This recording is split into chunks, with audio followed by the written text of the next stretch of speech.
నమస్తే అండి, ఎలా ఉన్నారు అందరూ? బాగున్నారా? నేనైతే బాగున్నానండి. మీ అందరికీ అమ్మవారి ఆశీస్సులు ఎల్లప్పుడూ ఉండాలని కోరుకుంటూ ఈరోజు వీడియోలో మనం తెలుసుకోబోయేది ఏంటంటే ధన ప్రాప్తి కోసం, అలానే ఆర్థిక అభివృద్ధి జరగడం కోసం, గురుగ్రహ బలం కోసం ఈ యొక్క తంత్రాన్ని మనం చేసుకోవడం అనేది జరుగుతుంది. ఆర్థిక ఇబ్బందులు ఎవరికైనా ఉన్నా, ధన సంపాదనలో ఆటంకాలు వస్తున్నా అలాంటి వారు ఎవరైనా సరే ఈ పరిహారాన్ని చేసుకోవచ్చు. ఇంతకీ ఈ పరిహారాన్ని ఎప్పుడు చేయాలి, ఏ రకంగా చేయాలి, ఏ విధంగా చేయాలి, ఇలాంటి విషయాలన్నీ కూడా మనం తెలుసుకుందామండి. అంతకన్నా ముందు ఒక చిన్న రిక్వెస్ట్, కనీసం ఈ వీడియోని చూసేవారు ఒక చిన్న లైక్ చేయడం మాత్రం అసలు మర్చిపోకండి. సబ్స్క్రైబ్ కానివారు ఎవరైనా మీలో ఉంటే కనుక కొత్తవారు, మన ఛానల్లో అనేక రకాలైన సమస్యలకు తగ్గ పూజలు పరిహారాలు ఉన్నాయి. మీరు ఒకసారి ఛానల్లోకి వెళ్ళి చూసి మీ సమస్యకు తగ్గ ఏదైనా పూజను కానీ పరిహారాన్ని కానీ ఎంచుకునే ప్రయత్నం చేయండి. మీకు వచ్చిన మార్పుని తప్పకుండా నాతో షేర్ చేసుకోండి. అలానే సబ్స్క్రైబ్ కండి, బెల్ బటన్ ప్రెస్ చేయండి, అలానే నోటిఫికేషన్ని యాక్టివేట్లో పెట్టుకోండి. అలానే వీడియోని ఎక్కడ స్కిప్ చేయకుండా ఎండ్ వరకు చూడడానికి ప్రయత్నం చేయండి. ఇక పరిహారం మాటకి వెళ్దాం. మనకు ఈ పరిహారానికి పసుపు కలర్లో ఉన్న నాటు అరటిపండ్లు కావాలి. గ్రీన్ కలర్లో ఉన్నాయి కాదండి, పసుపు కలర్లో ఉన్నవే తీసుకోవాలి. అది కూడా తొడిమితో ఉన్న నాటు అరటిపండ్లు కావాలి. ఇక్కడ మీరు చూసిన విధంగా ఈ రకంగా ఉన్నవే తీసుకోవాలి. విడివిడిగా ఉన్నవి మాత్రం తీసుకోకూడదు, రెండూ కలిసి ఉన్నవే తీసుకోవాలి. తర్వాత కుంకుమ అవసరం ఉంటుంది, మట్టి ప్రమిద, లవంగం, నెయ్యి ఇవన్నీ కూడా అవసరం ఉంటుంది ఈ పరిహారానికి. వీటన్నిటిని కూడా మీరు ముందుగానే సిద్ధం చేసి ఉంచుకోండి. ఈ పరిహారం చేయడం వల్ల లాభాలు కూడా మనం తెలుసుకుందాం. విష్ణుమూర్తికి గురువారం రోజున చేయడం వల్ల, అంటే మన ఇంట్లో గురువారం సాయంత్రం రోజున విష్ణుమూర్తి పటం ఉంటే కనుక పెట్టుకోండి. ఒకవేళ విష్ణుమూర్తి పటం లేదనేవారు దశావతారాల్లో ఉన్న పటం, అంటే రాముడిది కానీ కృష్ణుడిది కానీ వెంకటేశ్వర స్వామివారి యొక్క పటాల్లో, అంటే వీరిలో ఏ పటం ఉన్నా కానీ పెట్టుకోవచ్చు. గ్రహాల్లో ఉన్న దేవతల గురువైన బృహస్పతి అంటే గురుగ్రహం. ఈ గురుగ్రహ ప్రభావం వల్ల మనకి ఏమైనా ఇబ్బందులు కలుగుతున్నా ఆ ఇబ్బందులు తొలగుతాయి. గురుగ్రహం నుంచి మనకు మంచి జరుగుతుంది. ఇక్కడ మనం చేసుకునే పరిహారం గురుగ్రహాన్ని ప్రసన్నం చేసుకోవడానికి చేసుకునేది, గురుగ్రహం నుంచి వచ్చే ఇబ్బందుల నుంచి బయటపడడానికి చేసుకునేది. దీనివల్ల మన ఇంట్లో సంతోషాలు, ఆర్థిక అభివృద్ధి చక్కగా కలుగుతుందని మన శాస్త్రం చెబుతుంది. తొడిమితో ఉన్న ఒక 2 నాటు అరటిపండు తీసుకోండి, పసుపు కలర్లో ఉన్నవే తీసుకోండి. ఈ పరిహారాన్ని మనం గురువారం రోజున చేసుకోవాలి కాబట్టి మీరు గురువారం రోజున ఏం చేస్తారంటే 2 అరటిపండ్లు తీసుకోండి. అలానే ఈ పరిహారాన్ని పిల్లలు కూడా చేసుకోవచ్చు. అంటే చదువుకునే పిల్లలు, కాస్త ఓపికగా ఉన్న పిల్లలు కూడా చేయొచ్చు. కాస్త ఇంట్రెస్ట్ ఉంది వాళ్ళకి, వారి మంచి కోరి వారి చేత చేపించే పని అయితే మీరు చేయించండి. కాస్త ఓపిక ఉన్న పిల్లలు చేయొచ్చు. చేయడం వల్ల ఏంటంటే ఆ చైతన్యం వల్ల వారి యొక్క మానసిక స్థితి అనేది మెరుగుపడుతుంది. ఏదైతే పిల్లలు కాస్త చదువులో మొండిగా ఉన్నారో, చదవకుండా ఉండడము, వినకుండా ఉండడము, ఇలా ఎవరైతే ఉన్నారో పిల్లలు, వారి యొక్క మానసిక స్థితి అనేది మెరుగుపడుతుంది ఈ పరిహారం చేసుకోవడం వల్ల. కుదిరితే కనుక మీ పిల్లల చేత కూడా చేయించండి.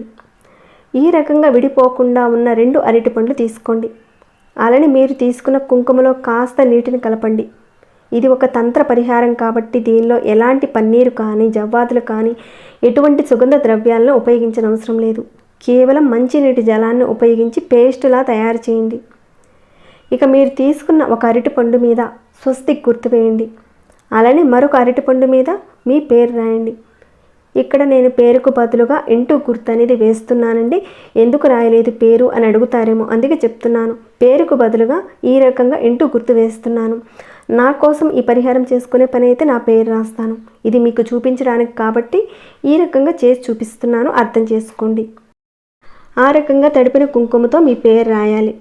మీరు చేసిన తర్వాత వెంకటేశ్వర స్వామివారి ముందు కానీ దశావతారాల్లో, అంటే మీరు ఎవరినైతే పూజించుకుంటారో దశావతారాల్లో ఉన్న ఎవరినైనా సరే మీరు పూజించుకుంటారు కదా, ఆ పటం ముందు చక్కగా ఒక ప్లేట్లో వీటిని పెట్టి స్వామివారి ముందు పెట్టండి. లేదంటే డైరెక్ట్గా పెట్టచ్చు. తర్వాత ఒక కొత్త మట్టి ప్రమిద తీసుకోండి. దాంట్లో ఆవు నేతిని వేసుకుని, అంటే మీరు నిత్య దీపారాధన చేసుకున్నా కానీ ఒక మట్టి ప్రమిద అనేది తీసుకొని ఒక చిన్న ప్లేట్ అనేది పెట్టి దాని మీద మట్టి ప్రమిద పెట్టుకొని దానిలో ఆవు నేతిని వేసుకొని ఒత్తులు విడివిడిగా ఒక్కొక్కటి చొప్పున వేసుకోవాలి. వేసుకున్న తర్వాత ఒకే ఒక్క లవంగం వేసి దీపారాధన చేయండి. ఇక్కడ కేవలం ఆవు నేతిని ఉపయోగించాలి దీపారాధనకి. నువ్వుల నూనెతో మాత్రం కాదండి, కేవలం ఆవు నేతితోనే చేయాలి. చెప్పిన విధంగానే మీరు ఫాలో అయితే ఖచ్చితంగా మార్పునైతే చూస్తారు. వీడియోలో ఏ రకంగా చెప్తున్నానో అదే రకంగా మీరు చేసుకుంటూ వెళ్ళండి. స్కిప్ చేయకుండా చూడండి, అప్పుడే మీకు అర్థమవుతుంది. అలానే ఖచ్చితంగా మట్టి ప్రమిదనే వాడాలా అని అడుగుతారేమో. మట్టి ప్రమిద కానీ, లేదంటే రాగి ప్రమిద కానీ, ఇత్తడిది కానీ, వెండిది కానీ, ఏదైనా మీ దగ్గర ఉన్నది వాడుకోవచ్చు. కానీ మట్టి ప్రమిదను ఉపయోగించేటప్పుడు మాత్రం కొత్త మట్టి ప్రమిదను ఉపయోగించాలి ఈ పరిహారానికి. ఇక ఈ రకంగా దీపారాధన వెలిగించిన తర్వాత ఓం నమో భగవతే వాసుదేవాయ నమః, ఓం నమో భగవతే వాసుదేవాయ నమః అనే మంత్రాన్ని పఠించండి. ఒక 7 సార్లు పఠించండి. దీపం వెలిగించే ముందు చదువుకోండి. ఇక దీపం వెలిగించిన తర్వాత ఓం నమో భగవతే వాసుదేవాయ నమః అనే పేరుని మనసులో తలుచుకోండి. ఆ తర్వాత మీ మనసులో ఉన్న కోరిక, ఆర్థిక విషయం కావచ్చు, వివాహ సంబంధం కావచ్చు, ఉద్యోగం విషయం కావచ్చు, ఏదైనా ఒక కోరికను అక్కడ చెప్పుకోండి. ఇక నైవేద్యం అంటూ ఏది కూడా మీరు పెట్టనవసరం లేదు. అరటిపండు మీద మీ పేరు రాశారు, అలానే మరొక అరటిపండు మీద స్వస్తిక్ గుర్తు వేశారు కాబట్టి అది నైవేద్యం కింద వెళుతుంది స్వామివారికి. ఇంతకీ ఈ పరిహారాన్ని ఎప్పుడు చేయాలి అనే మాటకు వస్తే కనుక కేవలం సాయంత్రం పూట సూర్యుడు అస్తమించిన దగ్గర నుంచి 10 గంటల లోపుగా ఈ పరిహారాన్ని చేయాలి. ఈ రకంగా అరటిపండు దేవుడి దగ్గర పెట్టి తంత్రం చేసేశారు. తర్వాత దానిని దేవుడి దగ్గరే అలానే ఉంచేయండి ఆ రోజంతా.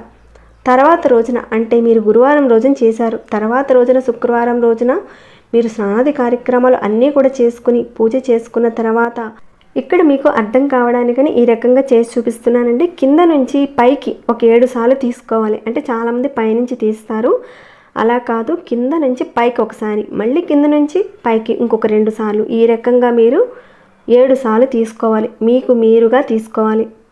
తర్వాత పెట్టిన ఈ అరటి పండు నైవేద్యం కింద వెళ్తాయి కాబట్టి బయట వారికి ఎవరికి కూడా పెట్టకూడదు. ఒక అరటి పండుని, మీ పేరు రాసిన అరటి పండుని మీరు నైవేద్యం కింద తీసుకోవాలి, మీకు మీరుగా తీసుకోవాలి. ఇక రెండవ అరటి పండు, స్వస్తికి వేసిన అరటి పండుని మీకు దగ్గరలో ఎక్కడైనా ఆవు ఉంటే కనుక గోమాతకు తినిపించండి.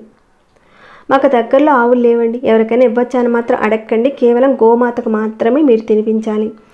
ఈ రకంగా చేయడం వల్ల గురుగ్రహ అనుగ్రహంతో పాటు శ్రీమన్నారాయణుడి యొక్క అనుగ్రహం మీకు కలిగి మీరు కోరుకున్న కోరిక తొందరగా నెరవేరుతుంది.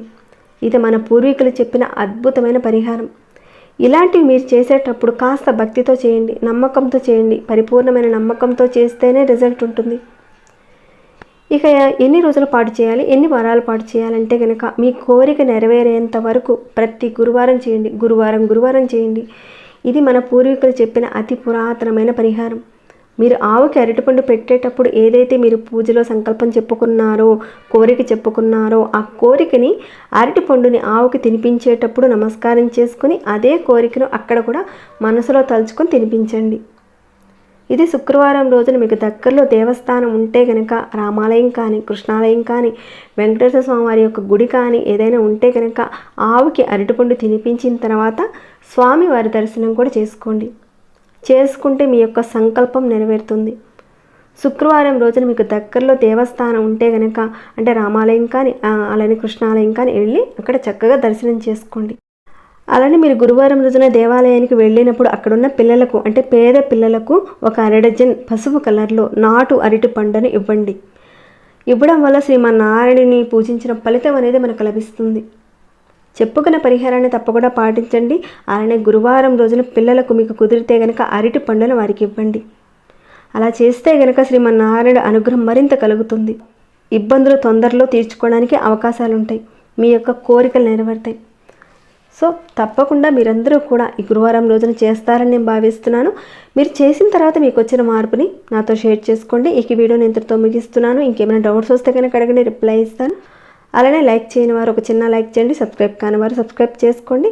ప్రతిరోజు మన ఛానల్లో ఉన్న వీడియోస్ని ఫాలో కండి. మరొక భక్తి వీడియోలో మళ్ళీ మిమ్మల్ని కలుసుకుంటాను. అంతవరకు సెలవు.